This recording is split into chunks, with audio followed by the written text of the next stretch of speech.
നമ്മളെ പുതിയ വീഡിയോയിലേക്ക് സ്വാഗതം ഗായ്സ്. ഇന്ന് ഞാൻ തയ്യാറാക്കുന്നത് ഒരു നോമ്പ് കാലത്ത് തയ്യാറാക്കാൻ പറ്റിയ ഒരു ഡിഷാണ്. ഇപ്പോൾ നോമ്പ് കാലത്ത് അധികം എണ്ണക്കടി കുറവാണ്. അധികം എണ്ണക്കടി കഴിക്കാത്തവരാണെന്ന് തോന്നുന്നു. എന്നാലും എണ്ണക്കടി വേണ്ടാത്തവർക്ക് ഈ ഡിഷ് ഒന്ന് തയ്യാറാക്കി നോക്കും. ഇതിൻ്റെ പേരാണ് മുട്ടക്കിഴി. ഇത് തയ്യാറാക്കുന്ന വിധവും നമുക്ക് ഇതിനാവശ്യമുള്ള സാധനമൊക്കെ എന്തൊക്കെ നോക്കിയാലോ. ഇനി നമുക്ക് ഒരു ഉള്ളി എടുക്കുക, പിന്നെ പച്ചമുളക്, ഇഞ്ചി വെളുത്തുള്ളി പേസ്റ്റ്, കരിവേപ്പില, മല്ലിച്ചപ്പ് ഇതെല്ലാം ഒന്ന് എടുക്കുക. മുട്ട വേണേ, നമ്മുടെ ആവശ്യാനുസരിച്ച് മുട്ട വേണം. ഞാൻ 3 മുട്ടയാണ് എടുത്തത്. ഇനി മുട്ട വേവിച്ചതിന് ശേഷം അതിൻ്റെ മഞ്ഞ മാറ്റി വെക്കുക. വെള്ളയെല്ലാം നമുക്കിങ്ങനെ കുനുകുന മുറിച്ചെടുക്കാം.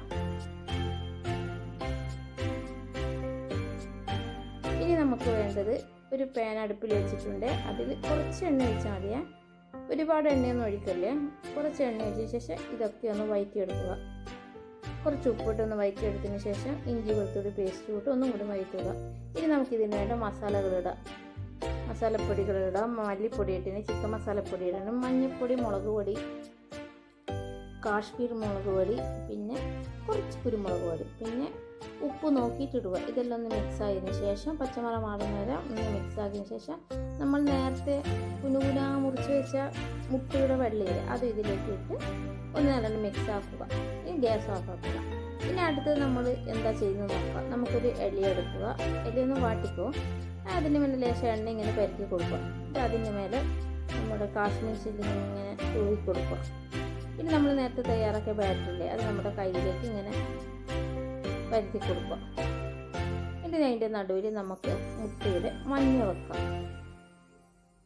അതിൻ്റെ മേലേക്ക് നമുക്കൊരു ബോൾസ് ആക്കി മാറ്റി വെക്കാം. ഇനി നമ്മൾ നേരത്തെ കുഴച്ച് വെച്ച മാവ് ഇതേപോലെ പരത്തിയിട്ട് അതിൻ്റെ ഉള്ളിൽ ഈ ബോൾസ് ആക്കിയിട്ട് നമ്മുടെ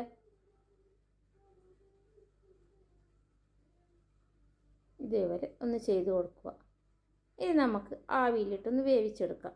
ഞാൻ കിഴി ഒന്നാക്കി, പിന്നെ ഇതേപോലെ ഒരു റോളാക്കിയിനി, പിന്നെ ഒരു അടിവാക്കി. എല്ലാം നല്ല ടേസ്റ്റാണ്. ഇനി നമുക്ക് ഇതിനെല്ലാം ആവിയിലിട്ടൊന്ന് വേവിച്ചെടുക്കാം.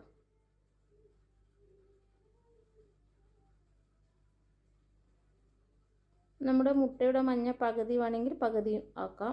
ഞാനും പിന്നെ ഫുള്ളായിട്ട് എടുത്തതാണ്. പകുതി മുട്ടക്കരുവിനെ കൊണ്ടും ചെയ്യാം. ഇനി നമുക്കിതിനെ തുറക്കും തന്നെ നല്ല സ്മെല്ലാണ്. ഈ വാഴയിലേൻ്റെ നല്ല സ്മെല്ലാണ്. എല്ലാവരും ഒന്ന് ഇരുന്ന് ട്രൈ ചെയ്ത് നോക്കണേ. നല്ല ടേസ്റ്റിയായ മുട്ടക്കിഴി ഒന്ന് ട്രൈ ചെയ്ത് നോക്കുക.